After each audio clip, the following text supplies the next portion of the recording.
I finished reading the Strength of the Few fantasy novel, and after 700 pages, I still aren't sure who the villain is. I don't mind the mystery, I don't mind complexity, but by the end of this book, I wasn't entirely sure, or even sort of sure, who the enemy is, how all the worlds fit together, or why, and now I'm wondering why so many fantasy writers seem determined to keep readers confused for hundreds of pages. Hey, I love the characters in The Strength of the Few as I did in The Will of the Many. I love Viz. I felt invested in his character. I love being able to see the story through his mind and his emotions, his memories, his strengths and his inner turmoil and his hopeless choices and him trying to figure out what to do as well he was trying to survive. I loved all that. I loved his relationship with his stepfather, or adopted father I should say, and his adopted mother, really one of the sort of enemies.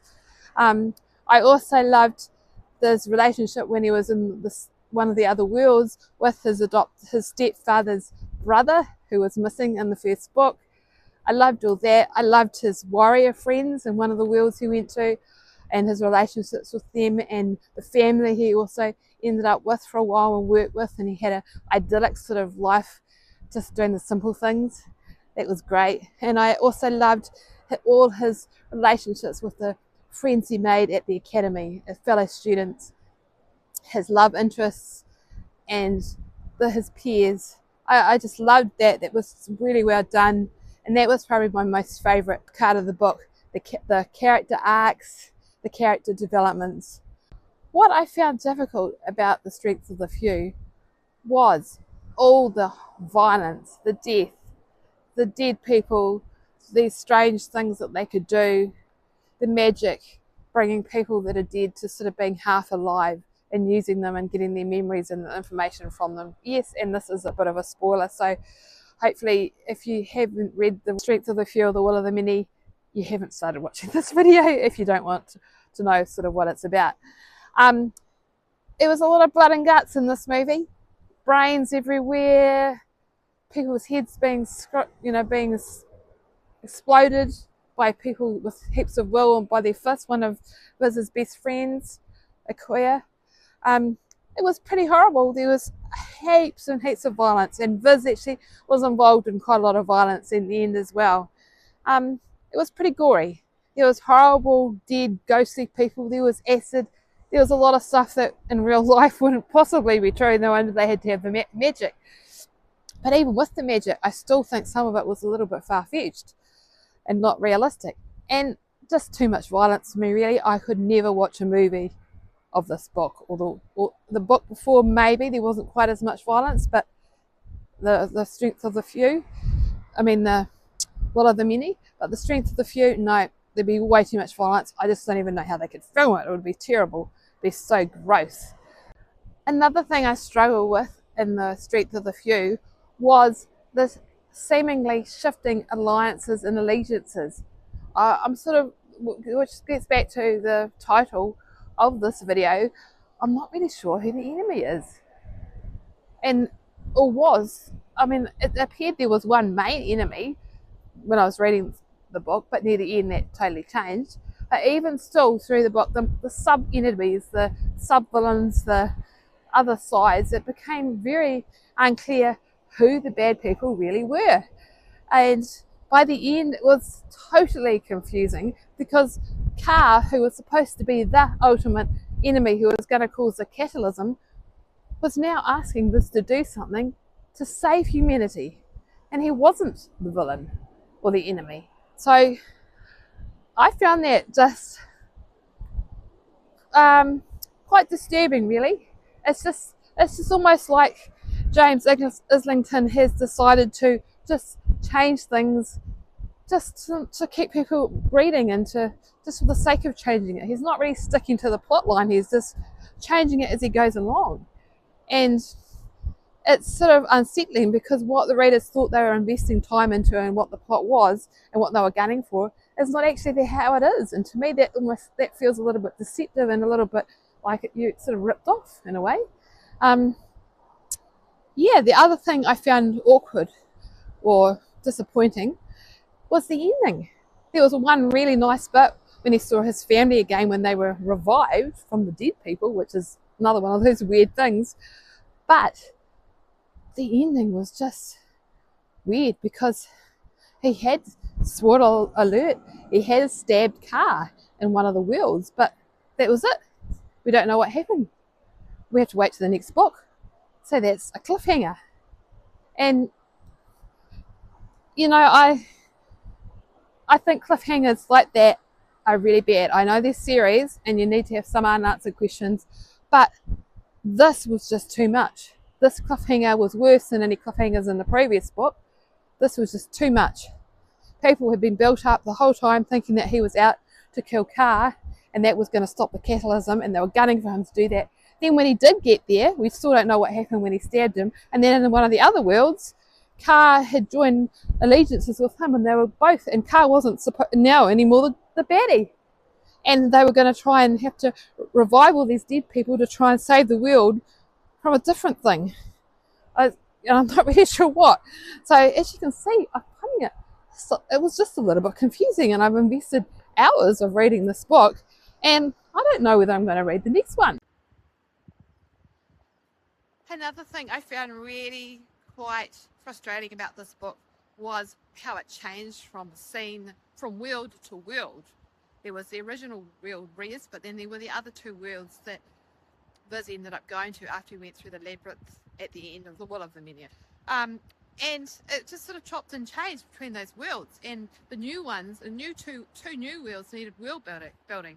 So that took some time, and then there were different characters for you to get to know, and then something exciting would be finally happening in one of those new worlds, and then you're off to the other world, and then you're off to the other world.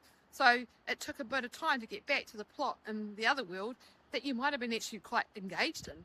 So to me, it sort of broke the flow, and I found that frustrating. And also I found in the middle of the book there is a slow period.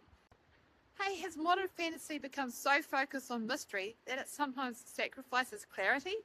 That's sort of what I feel like may have happened in Strength of the Few.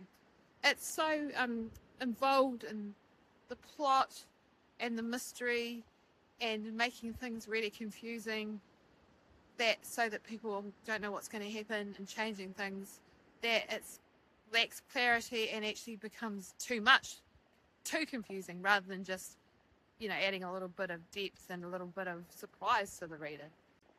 Is reader confusion always a sign of depth? I mean, that is a bit of a weird. You don't really want your reader to be completely confused. You do want to surprise your reader. But in some writing coaches might say that confusing your reader is a good thing, because then they're not knowing, they can't sort of go, oh yeah, I knew that was going to happen. And that adds depth to the story. But in this case, I just think it was a little bit too much, a bit too confusing, a bit too disappointing even. Because people read a book and they're investing in the plot line, and if it changes too much, then they feel ripped off. Who might enjoy reading this book? Someone that's really, really into fantasy, doesn't mind lots of violence, who doesn't mind the plots going all over the place, who just likes lots of surprises and doesn't mind a little bit of inconsistency. Somebody that just loves fantasy and really weird things.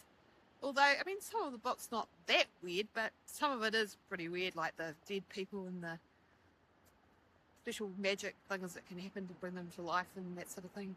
So the people that don't mind that and are really, really, really into fantasy and blood and guts probably love this book. I think there's probably some other people that do as well, but I'm struggling to... I think that would probably be the ideal person, but there could be some others that like it for other reasons, which I'm not really sure about. If you have read it and you like it, and it's not because of blood and guts and because you're into really extreme fantasy and magic, please let me know why you liked it. I'd really like to know.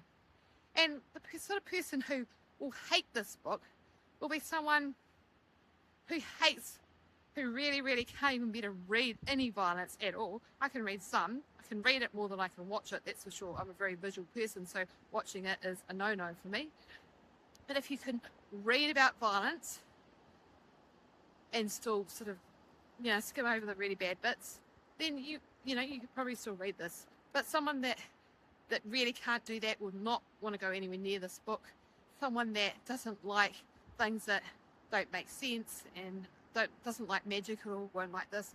Someone who is extremely religious probably wouldn't like this book. And that I am a Christian, but and so some of it was a little bit offensive to me. I mean, although because it all got twisted and turned around, I don't know whether it really was trying to make a statement, but at one stage I thought the writer might have been trying to make a statement about Ka and how he was, this God that they all worshipped, and he promised an afterlife, a little bit like Christianity, and that was all just an illusion. But I don't know whether he was really trying to say that or not, whether that was a little hint, because later on the whole Ka thing sort of fell apart. So someone else, another reason a person may not want to read this book could be because they don't like reading long books, and they like action and suspense, and they don't like too many surprises. And am I going to read the next one in the series? Well, I'll see if my daughter, who owns the other two, buys the books. I wouldn't buy it. I'll tell you right here and now, I would not spend $30 or $40 on buying the next one. But I mean, I could get it on Kindle maybe if it was cheaper. But I think I'll wait and see if she buys it and what she thinks about it before I do. But let me know in the comments what you think about the strength of the few and the will of the many and any other fantasy books. Okay, see you next time.